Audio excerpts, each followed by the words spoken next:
history, shamans have been the leaders of tribes, and shamans have been the ones that the tribe will go to when the tribe has troubles. And what the shamans were people who had a lot of experience in navigating psychedelic dimensions. We have had a mind programming exercise called the War on Drugs for the last 40 years, which has been designed to create an internal enemy in our societies and convince people that there are these evil, wicked groups who are doing these terrible, sinful things, smoking these drugs and doing this and that. And there's a very dark image has been created around it, and people get very upset irrationally about this whole issue. And actually what's been forgotten in all of this, and for me has become, I regard it as an extremely important issue, is that when the state sends us to prison for essentially exploring our own consciousness, this is a grotesque abuse of human rights. It's a fundamental wrong. If I, as an adult, am not, sovereign over my own consciousness, then I'm absolutely not sovereign over anything. I can't claim any kind of freedom at all.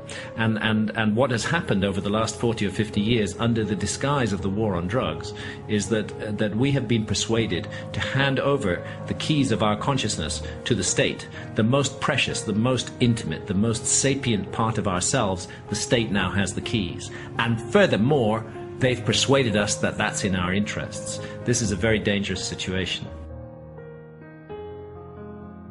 Funded with our money, our taxpayers' money, there has been 40 years of programming, more than 40 years on this subject, to make us all develop a kind of aversion, a fear, a hatred, a horror of drugs. And it's just fundamentally wrong in so many ways. Look, quite a number of illegal drugs are actually really bad and really dangerous, and they will totally fuck you up in all kinds of ways.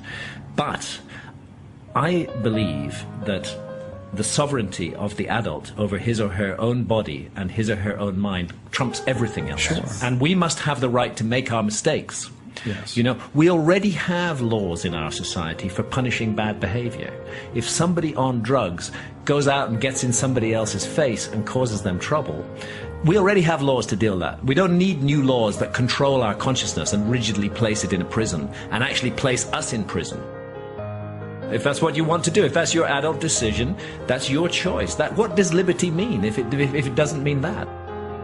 It's led to the creation of huge armed bureaucracies who have the right to break into our homes, smash down our doors, humiliate us in every possible way, ruin our lives with criminal records, and all because what? We're smoking some natural herb which affects our own consciousness in some way.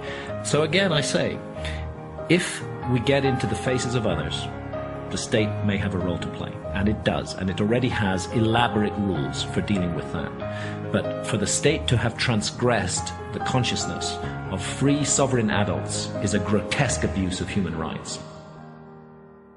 And it doesn't work. This is the other thing.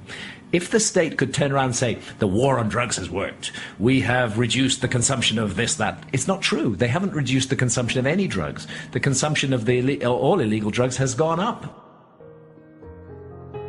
If the state was really interested in helping us, this is how the war on drugs is presented. We're concerned about your health, so we're going to send you to prison. We're concerned about the harm this drug is doing to you, so we're going to send you to prison. What's more harmful, the harm the drug is doing or being sent to prison? It seems to me pretty obvious that the being sent to prison is a much more harmful thing that's being done. If the state was really concerned about harm, then the solution is not to criminalize people for taking drugs. The solution is to present them with very good information which they believe. Part of the problem is that the state has become to be regarded as so corrupt that any message emanating from the state about drugs is not believed anymore, completely disbelieved.